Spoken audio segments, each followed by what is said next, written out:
I want to thank the listeners and viewers of InfoWars. And on this Thanksgiving and this Black Friday that's coming up, we're going to extend free shipping store-wide to people specifically that have the promo code FREE. Paul Joseph Watson from London, we have you. Please take over. Okay, thanks, Alex. Yeah, we'll stick on the subject of Trump's announcement, or at least Kellyanne Conway's announcement, that there won't be a special prosecution, at least at this time, of Hillary Clinton. It's interesting on the one hand because, of course, you've got a lot of anger over this. You only need to look at the comments on Infowars.com to see that. And so we're not downplaying that anger. One thing I did notice before I go into the main meat of this issue is that the first media outlet to criticize Trump over this was Breitbart.com. Now, you've had the leftist media for the past 2 weeks whining and wailing about how now the alt-right is now in control of everything. And sure, they say it's state-run media. Yeah, they're saying it's state-run media, and the very first outlet to criticize Trump is Breitbart.com, so that goes out the window. And Bill Mitchell, who's been on this show, obviously he was proven completely correct in saying the polls were rigged. He's got a lot of political capital after that. He basically says that this is Trump playing the long game, that this is a pardon blocker. So if Trump had gone after Hillary even before he became president, that would give Barack Obama the excuse to claim that there was a witch hunt against Hillary. Yeah, that's the calculus I see. Yeah, and that would have given him the excuse, the justification to pardon Hillary Clinton. So, you know, Mitchell makes the point that Obama's manipulation of the FBI and the Attorney General was part of why people voted for Trump, right? They wanted that swamp drained, so they don't want Trump interfering politically in those areas. So, you know, Bill Mitchell thinks they're playing the long game, that the AG Sessions is going to come out with the FBI a couple of months into a Trump administration. No, I agree. If Trump goes after him now, they'll try to block Sessions even harder. Yeah, so as we know, Alex, he's being presidential. He has to wait until, what is it, January 19th, until he can really start to get his teeth sunk into these issues. I understand the anger, but then you look at TPP, he's already pulling you out of that. You look at the wall, which for weeks people said, for months, people said, oh, he's never going to build the wall. Glenn Beck, Trump is never going to build the wall. I'll apologize if he builds the wall. LA Times, all the rest of them are in the article. Now there's this screenshot, this photograph taken of Trump meeting with his Homeland Security expert. And what does it say? 2,000 miles, build the wall rapidly. So he's fulfilled his promise on TPP. Looks like he's going to do it on the wall. So just have a little patience. I mean, I understand the anger, but you can see what Trump's doing. He's trying to be presidential. He's trying to not give Obama that excuse to claim there's a witch hunt against Hillary and to give her that presidential pardon. So, you know, we'll wait and see what unfolds after that. So it's all yours, Watson. Let's continue with the news here. Thanks, Alex. Now, what I wanted to talk about is Twitter, first off, because, of course, we've had this mass purge of so-called alt-right accounts over the past 2 weeks. Of course, they left it far too late because it was after the election. Now what's interesting is there's a convicted pedophile who was convicted 3 years ago in the United Kingdom called Ian Watkins. Now, this was a former lead singer, I believe, the frontman of a band called the Lost Prophets. Absolutely harrowing case where he raped a baby. I mean, it's difficult to even read about the details of this case. I'll read it from the NME article. The Twitter account of ex-Lost Prophets frontman and convicted pedophile Ian Watkins has recently become active again, despite the singer being in jail. Singer Watkins was jailed in December 2013 for 29 years plus 6 years on license for a serious string of child sex offenses, including the attempted rape of a baby. So you've got a convicted pedophile who attempted to rape a baby, whose Twitter account has not only been active for the past 3 years, it's been verified for the past 3 years. He started tweeting, or somebody started tweeting from it yesterday. And this account is still active on Twitter. People say, oh yeah, Twitter's a private company. It can ban who it likes. It can keep who it likes. So it's keeping a convicted pedophile. There is a red carpet for jihadis and pedophiles. Yeah, while banning Milo for criticizing Ghostbusters, while banning people for having different opinions, while verifying the Muslim Brotherhood. This is another article out of Heat Street. Twitter verifies Muslim Brotherhood's account despite pledges to curb hate speech. This is a group that has not only been linked with, but outright endorses violent terror attacks. So people have said all along, well, they don't ban ISIS accounts. Well, there are too many ISIS accounts to ban them all. It's like whack-a-mole, they keep popping up. Okay, they verified the Muslim Brotherhood. Now, that's an application process where somebody, an individual within Twitter, has to make the judgment call on whether to verify the Muslim Brotherhood. What's verification? Well, not only do you get a little blue tick next to the account name, but this verifies your account as an official account. It allows you access to features which normal Twitter users don't have, and it results in your content becoming extremely more widespread.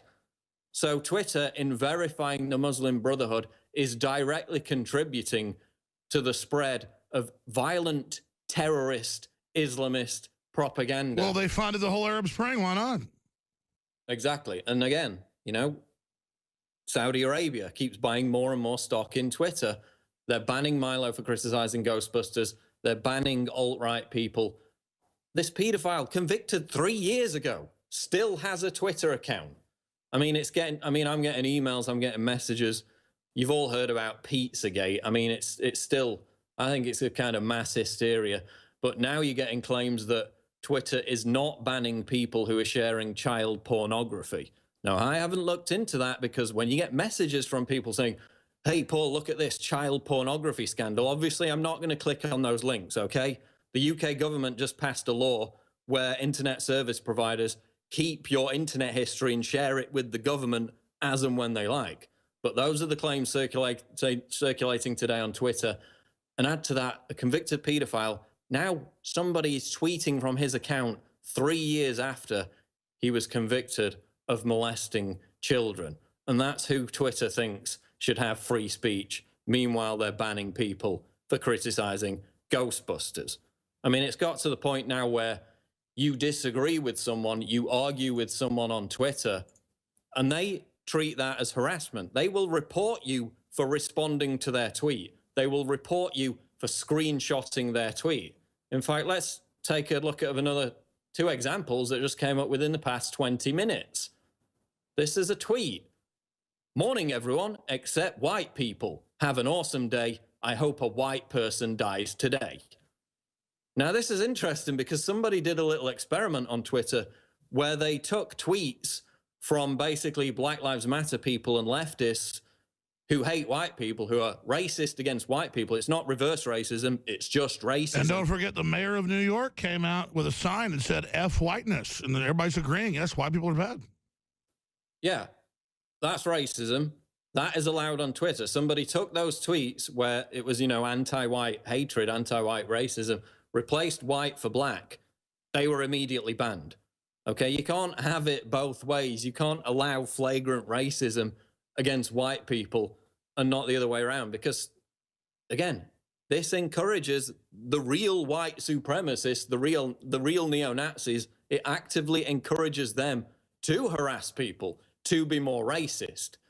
So again, it's a complete double standard. They're blocking people for their opinions. Meanwhile, verifying the Muslim Brotherhood, an organization that endorses violent terror attacks, allowing people to keep verified accounts who are convicted pedophiles for 3 years. I mean, it's no wonder that Twitter's stock is tanking.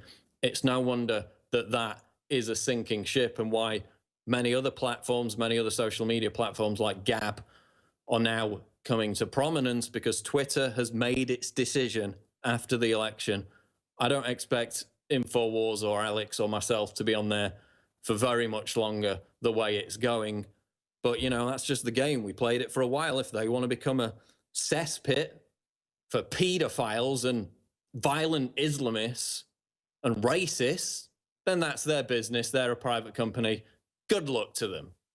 Okay, let's move on to some more of this news now. Again, I mentioned this earlier. There was a long-range photo took of Trump meeting with Kansas Secretary of State Chris Kobach, who is a border security and legal immigration expert. They met on Sunday in New Jersey. Now, some people are saying, was this deliberate? but they took a photograph of Trump and Kobach meeting. He was holding a file of papers in his arms. One of them was visible when you zoomed in on the photograph. This is not fake news. People have come out and said, oh, that's photoshopped. It's not photoshopped. Go and look at the original photo and zoom in. It's very easy. This paper is entitled Department of Homeland Security, Kobach Strategic Plan for First 365 Days. And of course, when you zoom in, the paper reads, quote, in addition to 386 miles of existing wall, there is a further 1,989 miles planned for rapid build. Okay, so Trump's taking America out of the TPP, and it looks like, according to this, he's fulfilling his promise on building the wall, confounding left-wing pundits, media outlets who for months have said that it's not going to happen, that it was all hot air. In fact, I quote some of them in the article. Crooks and liars, quote, this is from January.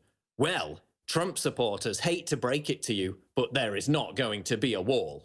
So again, they claimed that his promise to build a wall was just rhetoric to rally people up, to get people excited at his campaign speeches. TheStreet.com published an article entitled, Here's Why Donald Trump's Mexico Wall Will Never Ever Happen.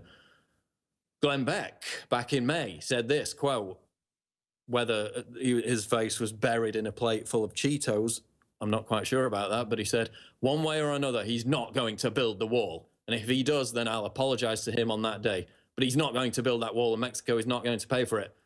And if he does, I will apologize on that day. That's Glenn Beck. Well, Glenn Beck may be about to eat his words, because according to this document, the wall is getting ready for rapid build to cover the entire 2,000-mile stretch of the border.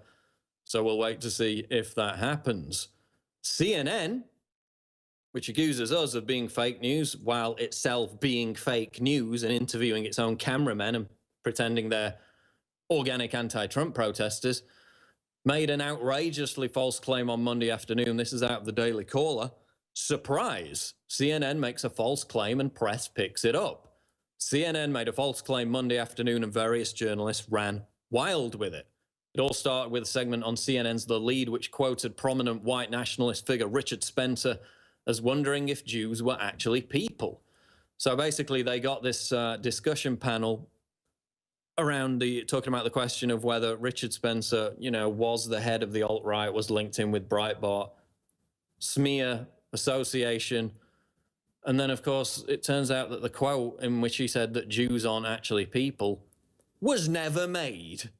They completely invented this out of whole cloth. It was a complete... Paul, I don't mean to interrupt. You're going to break. I'm just here watching you. It's amazing. Bloomberg this weekend put out a fake tweet where Trump bragged, oh, I lied to conservatives, ha, ha, ha. I robbed kids, ha, ha, ha. And they admitted it was all fake. I mean, it's crazy. No, it was completely made up. He was talking about the left wing and the media. Jews weren't even mentioned, but they had a huge fake story about it. And we'll be back to talk about it after this break. Stay with us.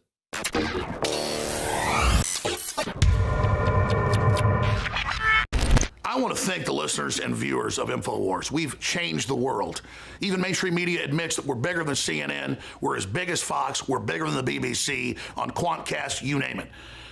I want to thank you all for your support. And on this Thanksgiving and this Black Friday that's coming up, we're going to extend free shipping store-wide to people specifically that have the promo code FREE. Some of the specials are as high as 50% on incredibly high-quality products like Silver Bullet Colloidal Silver. That's 50% off and free shipping. That is a loss leader at InfoWarsStore.com. Trump is My President shirt is about to sell out. It's limited edition. It is for sale at cost, $9.95, shipping included.